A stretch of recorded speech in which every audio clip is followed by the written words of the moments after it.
Hadis Bukhari Muslim. Hadis Bukhari Muslim. Keutamaan akidah tauhid yang kedua, hadis Bukhari Muslim. Masuk surga tanpa hisab, tanpa azab. Orang yang akidahnya benar, tauhidnya benar, dia bisa masuk surga tanpa hisab, tanpa azab.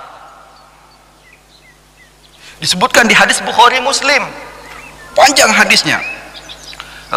Nabi Sallallahu Alaihi Wasallam diperlihatkan satu umat yang jumlahnya cukup banyak. Faqila li hadhihi ummatu, dan Nabi SAW dikasih tahu, ini umatmu. Wa ma'ahum sab'una alfan,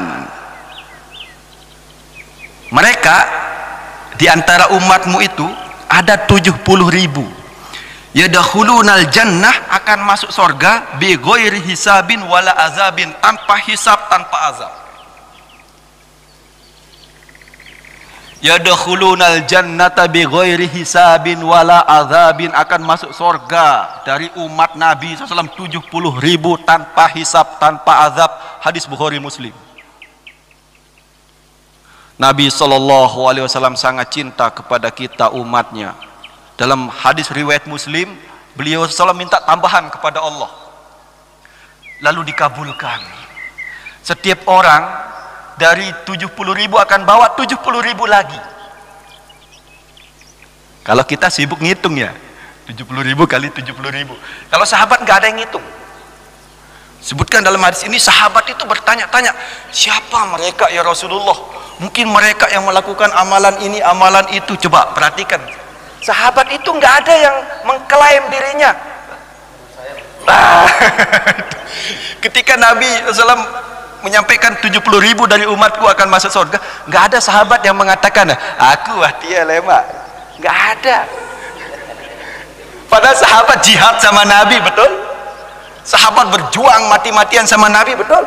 Nggak ada satupun sahabat yang mengklaim dirinya aku wah lemak dia, saya sudah besok yang 70.000 itu. Nggak ada, nggak ada. Sahabat sibuk, amalan mereka apa ya? Mungkin mereka yang dari kecil lahir Islam, mungkin mereka gitu.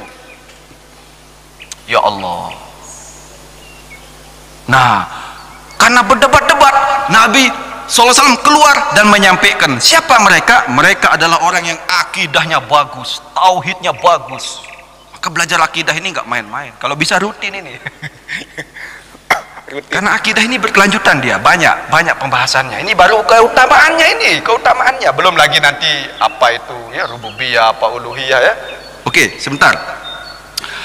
Nabi SAW kemudian kasih tahu siapa mereka. Mereka yang tauhidnya bagus, akidahnya bagus, tawakalnya bagus. Saking bagus tauhid akidahnya, apa cirinya? Satu, humul lazina la yastarkun, dia tidak minta diruqyah.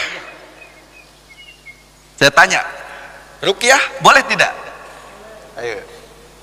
Ayo, boleh. Bahkan Nabi SAW pernah kena sihir, Yahudi yang sihir, malaikat Jibril yang ruqyah. Boleh ruqyah itu, diruqyah boleh. Nah, cuman minta diruqyah, itu yang ya. Kalau dia minta diruqyah tidak termasuk hadis ini. Gak berhak masuk surga tanpa hisab, tanpa azab. Kenapa? Karena minta diruqyah menunjukkan tauhid orang itu lemah. Harusnya kalau dia sakit, dia sendiri yang ruqyah dirinya, ya kan? Kenapa? Dikhawatirkan begini loh. Umpamanya dia sakit, lalu datang ke tukang ruqyah, Ustaz fulan umpamanya, lalu sehat. Pulang-pulang hatinya condong sama Ustaz fulan. Loh, hebat Ustaz, sekali tiup sehat saya katanya. Nah, ini cacat tauhidnya ini. Ya betul tidak? Ya kan? Bulan depan kambuh lagi, yang diingat Ustaz Fulan. Betul tidak? Panggil lagi Ustaz Fulan itu. Dulu saya sekali tiup sehat sama dia. Panggil lagi Ustaz Fulan. Hanya tiap bulan bergantung hatinya sama Ustaz Fulan. Cacat tauhidnya, nggak masuk dalam hadis ini. Nggak berhak masuk surga tanpa hisab, tanpa azab. Makanya kalau kita ruqyah orang, kita bimbing dia supaya bisa meruqyah dirinya, ya. Nah, dan boleh kita ruqyah tapi dibantu gitu, dibantu. Oke. Kemudian Itu ciri yang pertama. Yang kedua,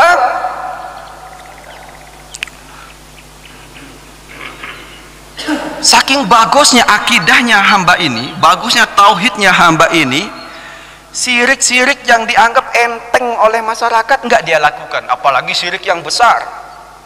Nah, dalam hadis disebutkan la yatatoyyarun. Nah, tatoyur itu syirik-syirik yang berkaitan dengan burung, yang mungkin di masyarakat kita dianggap bukan syirik, remeh gitu. Nah, yang saya contohkan di awal tadi. Betul Pak Rektor, yang saya contohkan di awal tadi. Tatoyur tuh kayak gini loh. Ada burung kecial combok lewat yang kuning itu, ada maling ini. Nah, ini tatoyur. Kemudian ada kupu-kupu masuk rumahnya, oh, ini ada tamu.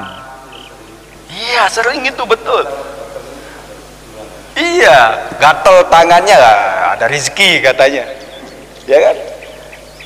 Padahal kena virus tangannya, kok rezeki dari mana? Terus sana juga Pak Rektor, kalau alisnya ngerijit ya, saya rausanite katanya. Siapa ngomongin saya katanya? Yuk, apa hubungannya omongan orang sama alis kita? Ini kan keyakinan, betul? Akidah, betul? Dari mana dia pungut akidah ini? Dari mana dia punya keyakinan seperti itu? Di Quran nggak ada, di hadis nggak ada. Tadi kan sepakat ngambil keyakinan dari Quran dan hadis. Nah, itu tatoyur namanya. Iya, meyakini hari sial, atau ketika keluar rumah itu ada kotoran burung nempel di jidatnya. Waduh, nggak jadi saya keluar, ini ada alamat apa ini? Alamat apa? Nggak ada alamat apa-apa, keluar sudah. Allahu Akbar. Masih banyak nggak yang seperti ini? Ya. Di sini dibahas di sini tentang contoh-contoh syirik itu banyak sekali di sini syirik ya. Wah, banyak sekali. Makanya bersumpah dengan nama selain Allah, memakai penangkal, memakai azimat, menggantung azimat, mantra-mantra, masku pedang, masku pending, balik deke, bikok bake, berkat la ilaha illallah katanya. Kalau mau kebal, batu tego, batu pertiwi, watu tego, watu pertiwi, telepak telepu empuk koyo kapuk, berkat la ilaha illallah, kebal. Kok hafal ya? Saya orang kampung masalahnya. Jadi kita lepas itu semua. Kita lepas itu semua. Kita lepas itu semua. Belum lagi sihir, ramalan, guna-guna, dukun, tenung, sembelih untuk selain Allah. Ya kan? Nah, ini yang disampaikan Pak Rektor tadi nih. Ya, ini nih. Hari sial, bulan sial, tahun sial, angka sial juga. Angka 13 sial katanya. Lagu lamun gaji teluolas berkerubutan dia. Khurafat. Nah, ini yang jarang kita dengar lagi pembahasan tentang khurafat, ya kan, anti TBC katanya kan, takhayul bidah khurafat. Ini ada khurafat di sini. Wah, kapan-kapan sudah fokus ke pembahasan apa? Keutamaan. Ya kan? Oke. Kemudian wa ala rabbihim yatawakkalun. Dia hanya bertawakal kepada Allah. Wala yaktawun. La yaktawun itu tidak berobat dengan kai pada waktu itu adalah pengobatan yang sangat mujarab zaman dulu, pakai besi panas. Saya nggak tahu teknisnya ya. Jadi zaman dulu kalau sakit apa-apa pakai kai langsung sehat.